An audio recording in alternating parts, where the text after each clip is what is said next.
Daarom sal ons sing, Here, want daar was 'n houtkruis gewees. Dwaasheid vir die wêreld, maar die wysheid en die krag van God.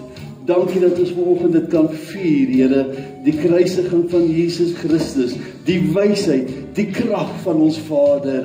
Dankie dat ons by die nagmaaltafel kan aansit, die elemente kan gebruik en kan terugdink aan daai groot dag waar die wêreld gedeel is, waar die wêreld se redder verskyn het, waar hy die prys betaal het. Oh Lord, we worship you this morning, we magnify you, we adore you. Here, dit borrel in ons. As ons net die waarheid kan verstaan van die krag van die kruis van Jesus Christus. Ek bid, Here, vir elke boetie en sussie wie vanoggend hierso is, Here, dat hulle hierdie waarheid sal bedink, wanneer ons die nagmaal gebruik, Here, dat ons sal bedink waarmee is hulle besig, wat is die simboliek, wat beteken dit vir my vandag? Ons dankie vir die teenwoordigheid, Here, ons dankie dat die trane kan vloei terwyl ons U worship, terwyl ons U aanbid, want U is 'n wonderlike Here. Al die lof en al die eer behoort slegs aan U. Ek wil bid, Here, waar ons oorgaan na die bediening van die woord, dat U die woord sal bevestig, dat U die naprediker sal wees, dat die Heilige Gees ons sal herinner aan hierdie woord wat uitgaan, dat hy sal bereik waarvoor hy gestuur word en nie ledig sal terugkeer nie. Ons eer en ons prys U daarvoor. In Jesus se wonderlike naam bid ons dit. Amen en amen. Baie dankie, mag jy sit plekke neem. Baie dankie aan die voorsangers, die musikante. It was wonderful. Praise the Lord.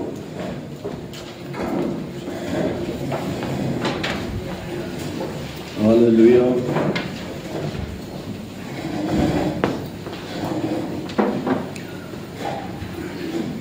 Ons is so rukkie terug begin het, om te kyk na die rol wat Jesus Christus vandag mee besig is, die rol wat hy vertolk vandag waar hy in die hemel is. Paulus het ons aangemoedig dat ons verby die beginsels van die kruis beweeg, dat ons kan lewe in 'n ander dimensie en nie net altyd terugval en die basiese beginsels van bekering met oor en oor herhaal nie. Hy sê by nou al behoort julle almal leermeesters te wees. Maar ons het in die afgelope paar weke gesien dat Jesus is die Heer, Jesus is Lord. En as ons aanvaar dat hy Heer is, that he is Lord, the first question we would ask is, what do you want me to do for you, Lord? What do you want me to do for you? Toe het ons gesien die volgende week dat die Here is ons advokaat, waar hy intree voor die troon, waar ons 'n aanklaer het wat ons dag en nag aankla, sonder om te rus. En laasweek het ons gesien dat hy is die hoë priester, dat ons almal geroep is in die rol van priesters, en ons het 'n hoë priester wat vir ons intree ook. Wonderlik was dit, en is dit, om hierdie waarhede te ontdek. Vanoggend se tema is wise and otherwise. Otherwise. Wise and otherwise. 1 Korintiërs 1:23. Maar ons verkondig Christus, wat gekruisig is. 'n struikelblok vir die Jode, dwaasheid vir die Grieke. But to those who are called, whether Jew or Greek, whether you're a Jew or a Gentile, Christ is the power of God and the wisdom of God. Die boodskap van Jesus, die Seun van God wat gekruisig word, is 'n struikelblok vir die wêreld. Hulle kan dit net nie verstaan nie. Inteendeel, vir die filosoof wat die Grieke voor bekend was, is dit erger. Hulle sê dit is dwaasheid, hierdie kruisiging van Jesus. Maar vir die wie Jesus aangeneem het, vir die wie wedergeboorte ervaar het, wow, dit is die wysheid en die krag van God. Ek dink aan, ek het dit al voorheen baie gebruik, aan Reinhard Bonke, wat gesê het dat jy in 'n seepfabriek kan werk en dat jy nog steeds kan stink. Dit is slegs wanneer jy die seep toepas, die seep aanwend, dat jy nie meer stink nie. Met ander woorde, dit help nie, jy weet van Jesus nie. Dit is eers wanneer jy hom toepas, wanneer jy hom in jou lewe innooi, dat jy die wysheid en die krag sal ervaar en sal verstaan. Dit is 'n wysheid, ons gedagtes kan dit nie bedink nie. Die wysheid van God is mind-blowing. Maar die woord sê vir ons, daar's 'n rede. Daar's 'n rede waarom sommige net nie die waarheid kan sien nie. Hulle kan dit net nie sien nie. 2 Korintiërs 4 vers 4 sê vir ons, For the God of this world, en ons weet, the God of this world is the devil. For the God of this world has blinded the unbeliever's mind, that they should not discern the truth, preventing them from seeing the illuminating light of the gospel of the glory of Christ the Messiah, who is the image and likeness of God. Wow, it's a powerful scripture. Hierdie skrif beklemtoon die heerlikheid van Christus as die beeld van God. Die kerk in Korintiërs was verdeeld. Sommige het gesê hulle volg vir Paulus, en ander het gesê hy volg vir Apollos, en ander sê hy volg vir Petrus. Maar weet jy, is ook vandag so. Sommige sal sê ek gaan na Otto se kerk toe, ander sal sê nee, ek gaan na Jonathan toe, ander sal sê nee, ek gaan Istvan toe, ander sal sê nee, ek gaan na Piet se kerk toe. Paulus skryf aan die gemeentes en herinner hulle dat Jesus die middelpunt is, die een wie gevolg moet word, en nie die kerkleiers nie. Christ is the power of God. Jesus demonstrates God's strength and ability by doing what is impossible for us as humans to do. Jesus' power is seen in our salvation, where He delivers us from sin and the results of sin. Ons is tot alles in staat deur Christus, wie vir ons die krag gee. Ons kan onsself nie red nie, ons kan dit nie doen nie, ons kan nie reëls en regulasies volg en dit 'n hemel toe maak nie. Dit is slegs deur Jesus Christus wat dit gedoen kan word. Christus, die wysheid van God. Jesus kom leer ons van God se plan vir die mens en wys ons die weg na die ewige lewe. Hy kom verkondig die waarheid van 'n koninkryk.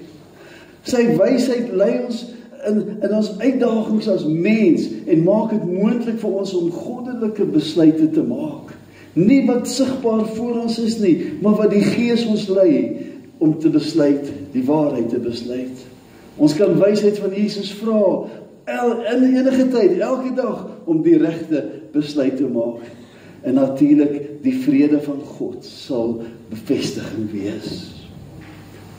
Maar soos jy weet, in die Ou Testament word na Jesus verwys as die wysheid van God. Wysheid is bedek totdat dit gespreek word. U almal het wysheid. U almal het al 'n pad in die lewe gestap en het wys geword. Maar as jy niks sê nie, bly daai wysheid bedek. Deur die Ou Testament is daar spore van Jesus. Hebreërs 1 vers 1 sê, nadat God baie keer en op baie maniere in die ou tyd gespreek het tot die vaders deur die profete, het hy in die laaste dae tot ons gespreek deur die Seun, wat hy as erfgenaam van alles aangestel het, deur wie hy ook die wêreld gemaak het. Jesus was in Genesis. Jesus was die begin van die skepping, nog bevestig in Johannes 1:1. In the beginning, before all time, was the Word, Christ, and the Word was with God, and the Word was God Himself. He was present originally with God. So my brother and sister, the concealed wisdom of God was revealed with the birth of Jesus. The hidden Word had become flesh. John 1:14 says, and the Word, Christ, became flesh, human, incarnate, and tabernacled, fixed His tent of flesh, living a while among us. And we actually saw His glory, His honor, His majesty, such glory as of an begotten Son receives from His Father, full of grace, favor, loving kindness, and truth. Jesus is 'n boetie. Sy naam was Jakobus. En Jakobus gee 'n beskrywing van wat hy in Jesus se lewe waargeneem het. Jy sal onthou dat Jesus en Jakobus het saam groot geword en saam met hulle pa Josef in die werkswinkel gewerk. Ek gaan hierdie stukkie vir julle lees wat Jakobus beskryf, maar ek wil hê jy moet in die gedagtes wanneer ons praat van wisdom, moet jy vir Jesus in die prentjie sien. But the wisdom from above, Jesus, is first of all pure. It's undefiled. Then it is peace-loving, courteous, considerate, gentle. It is willing to yield to reason, full of compassion and good fruits. It is wholehearted and straightforward, impartial, and unfeigned, free from doubts or wavering and insincerity. So het jy 'n prentjie van Jesus terwyl hy bedien. Hy gaan aan. Hy sê maar die wysheid van bo is ten eerste rein, vredelievend, vriendelik, gesegdelik, bereid om te luister, vol barmhartigheid, goeie vrugte, onpartydig en ongeveinsd. Die wysheid van bo is eerstens rein. Met ander woorde, sonde het nie Jesus se lewe besmet nie. Jesus is nie gebore uit Adam se bloedlyn nie. Adam se bloedlyn was deur sonde besmet. Wisdom from above is peaceable.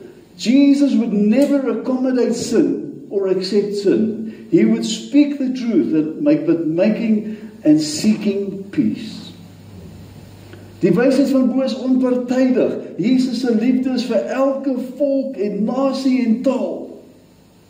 The wisdom of God is Christ crucified. Die wêreld struikel oor hierdie gedagte van 'n redder wat gekruisig word. 'n redder moet eintlik ene wees wie oorlog kan voer. Hy moet 'n bevelvoerder wees. Hy moet strategie en vernuf hê in oorlogvoering. Nie net oorgee om gekruisig te word sonder om terug te beklei nie. Maar die kruis is die perfekte wysheid van God. Eerstens wys hy die Here se liefde vir die wie vyandig is teenoor hom. In 'n oorlogssituasie word die vyand doodgemaak. Daar word oorlog gevoer, maar nie van Jesus se kant af nie. Op die kruis sou hy sê, vergewe hulle, want hulle weet nie wat hulle doen nie. Hy is liefde, hy wys liefde. As Jesus die mense vyand, as hy vyand beskou het, sou hy hulle net so uitgewis het. Vader was eenmaal spyt dat hy die mens gemaak het, en Noag se vloed was die uiteinde van dit. Maar Jesus gekruisig is 'n beeld van liefde, waar in plaas van oordeel, maar vir die wêreld bly dit dwaasheid. 'n Mens kan nie verstaan dat ons nie die waarheid, dat die wêreld nie die waarheid kan sien nie, ekskuus. Die wêreld kan net nie die diepte van Vader se liefde begryp nie, deur sy eie seun te offer. Dis net te erg vir die wêreld. Because Jesus had no sin, he could pay the price for sin on our behalf. At the cross we see the mighty power of God. He has the power to transfer sin. God has got the power to transfer sin. All the world's sin, he transfers from mankind onto Jesus. In die proses, in die kruisiging, wys Jesus ons 'n perfekte voorbeeld van gehoorsaamheid. Dit is by die kruis waar ons die gevolge van sonde kan sien. Die Ou Testament, soos jy weet, is vol van voorbeelde waar reëls en regulasies nie die mens kon vrymaak nie van die vloek van sonde. Sonde is 'n vloek oor 'n mens. Jesus and him crucified is the wisdom and is the power of God to defeat and to remove sin. It is still the wisdom and power of God today. It is still the ministry of Jesus this morning. He still is the wisdom and power of God. He was not only that 2,000 years ago, he is that this morning as well. Die wisdom is interessant. Ons het maandagoggend op pad om te kom werk, het ek 'n mannetjie langs die pad opgetel. En ek vra hom, wat is sy naam? Hy sê sy naam is Wisdom. Ek sê,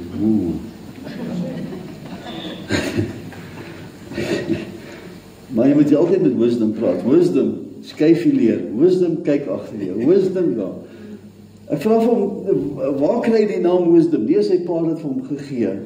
Ek sê, wat beteken wisdom? Hy sê, nee, to be clever.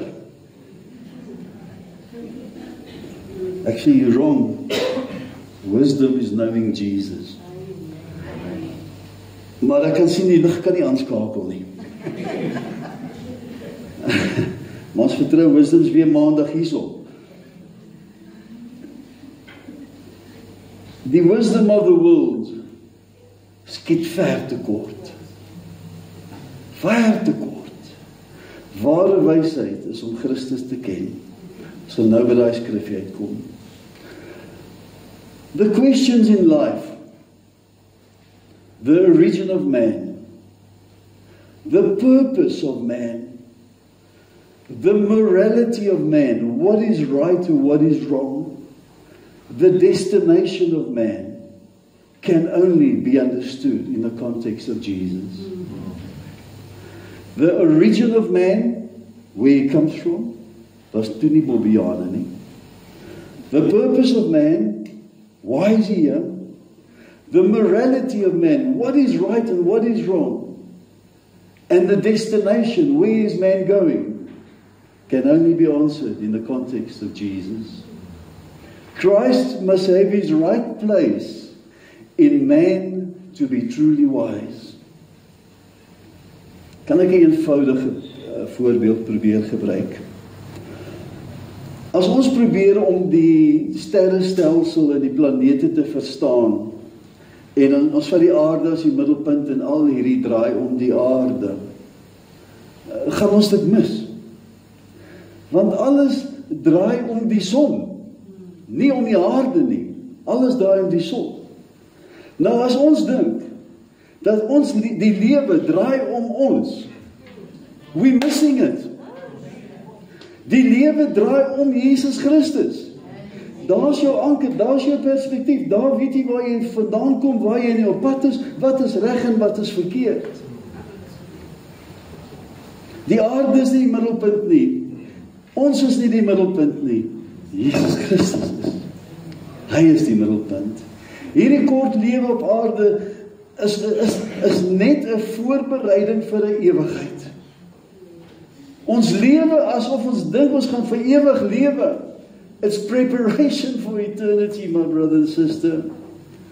Spreuke 9 vers 10 sê, die beginsel van die wysheid is die vrees van die Here, en kennis van die Heilige is verstand. The reverent and worshipful fear of the Lord is the beginning. It is the chief and choice part of wisdom. And the knowledge of the Holy One is insight and understanding. If you have not reached this point in your life, my brother and sister, you're still thinking the world is revolving around you. Bad news for you this morning, it's revolving around Jesus and not around yourself.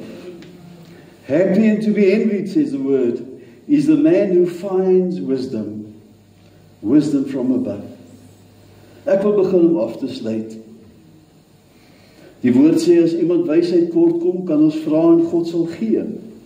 Jakobus 1 vers 5 sê, en as iemand van julle wysheid kort kom, laat hom dit van God bid, want aan almal eenvoudig gee sonder om te verwyd, en dit sal aan hom gegee word. At the end we will be found to be wise or otherwise. We will be found to be wise or otherwise. Wise is Jesus-centered. Otherwise is self-centered. Wise is salvation. Otherwise is trusting in your own abilities. Wise is to do good. Otherwise is to do evil. To be wise in spiritual things or otherwise in the world. Wat sal dit 'n mens baat as hy die hele wêreld wen en aan sy siel skade ly? Vader, waarsku hierdie woord laat my koue rillings by my ruggraat afkry. Hy waarsku vir die profeet Hosea. Hy sê, my volk gaan te gronde weens gebrek aan kennis. Terwyl jou lewe self gesentreerd is, het jy 'n gebrek aan kennis, my boetie en sussie. Omdat jy die kennis verwerp het, sal ek jou verwerp. Mens. Sodat jy vir my die priesteramp nie sal bedien nie, sal jou wegvat. Omdat jy die wet van jou God vergeet het, sal ek ook jou kinders vergeet. Weet. Die verantwoordelikheid gaan van volgende geslag na die volgende geslag. As jy die wet van die Here weggooi, jou rug op hom draai, is dit nie net jy wat die gevolge gaan dra nie, maar jou kinders ook. Dis scary, scary, scary. Maar dien die Here, en sy genade gaan tot 1000 geslagte daar wees. Dien die Here. Nie net vir onsself nie, maar vir ons kinders, en die kleinkinders, en die kinders se kinders. Amen en amen. Kom ons bid net saam.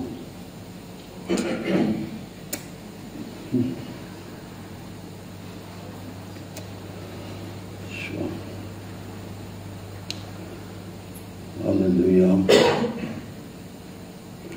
Here, my enigste gebed is, Vader, dat U die woord sal bevestig. Here, as mens kan ons niks byvoeg nie, niks weglaat nie. Here, ek verstaan, ek het geen autoriteit oor mense nie. Die enigste autoriteit wat ek het is om die woord voor te hou. en die woord is die waarheid. Help Here dat die Heilige Gees sal naprediker wees en dat die boodskap sal nie net uitgaan nie, maar dat hy sal sy werk doen. Want die dag van die rekenskap vir elkeen van ons is al reeds bepaal. En ons lewe in 'n tydperk waar ons deur genade kan regstellings maak. Dankie Here, dankie dat vir 'n ernstige woord, maar 'n woord wat vryheid bring, want dit is slegs die waarheid wat vry maak. Dankie vir die guns en die liefde oor ons, en ek bid dit in die wonderlike naam van ons Koning. Amen.